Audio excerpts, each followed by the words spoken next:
इस बार चैत्र नवरात्रि सिर्फ 8 दिन की है, जिस वजह से अष्टमी और नवमी की तिथि और कन्या पूजन को लेकर कुछ असमंजस की स्थिति बनी हुई है।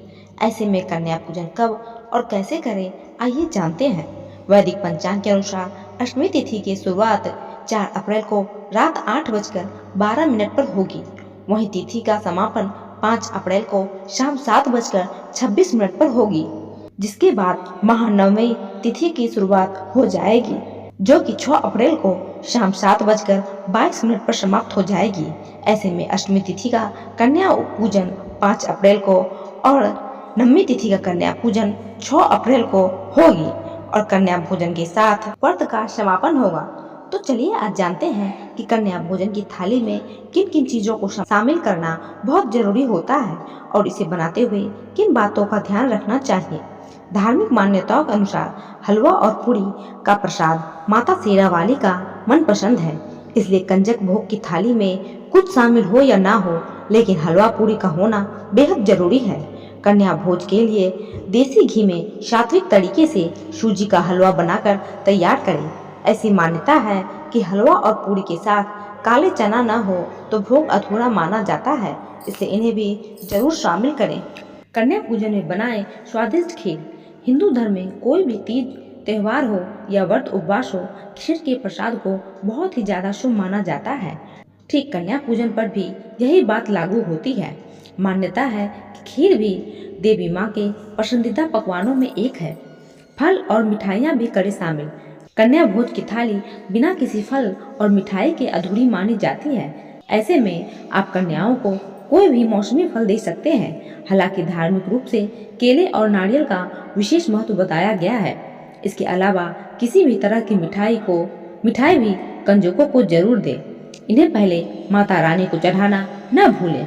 हलवा पूरी के साथ जब तक सब्जी ना हो तब तक खाना कुछ अधूरा सा ही लगता है। ऐसे में आप सात्विक सब्जी को थाली का हिस्सा बना सकते हैं। आमतौर पर आलू टमाटर की सब्जी, सीताफल, काले चने की सब्जी अथवा छोले की सब्जी बनाई जाती है। हालांकि इस बात का खास ध्यान रखें कि सब्जी सात्विक तरीके से बनाई गई हो।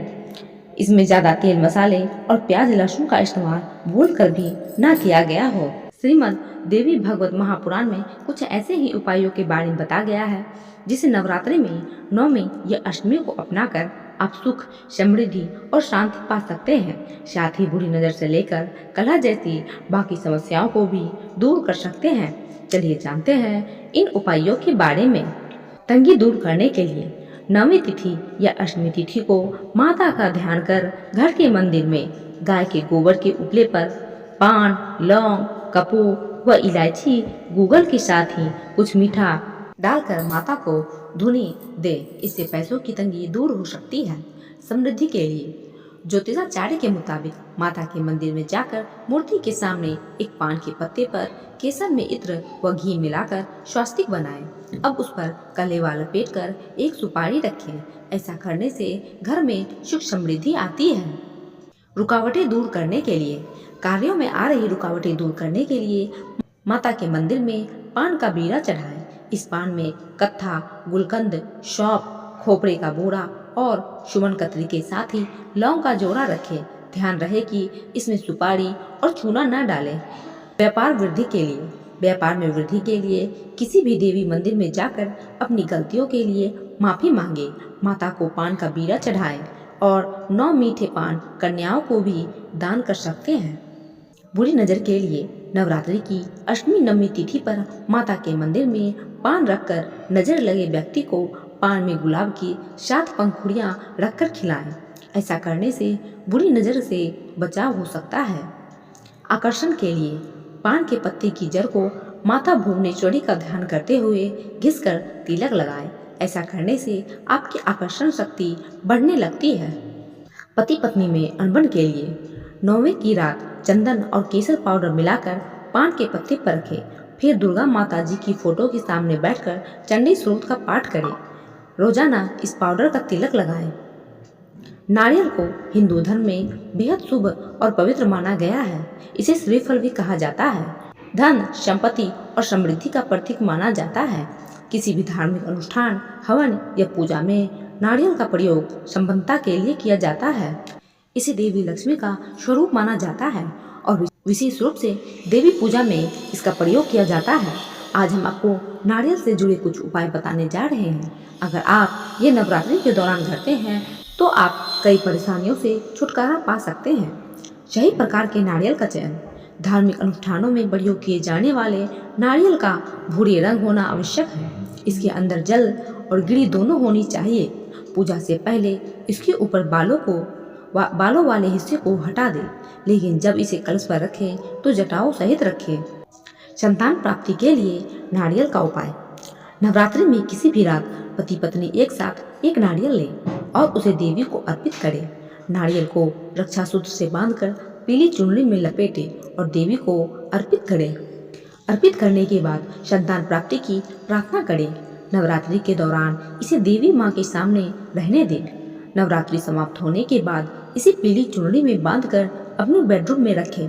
6 महीने तक सुरक्षित रखें। अगर 6 महीने में संतान प्राप्ति के योग बन जाते हैं तो इसे जल में प्रवाहित कर दें।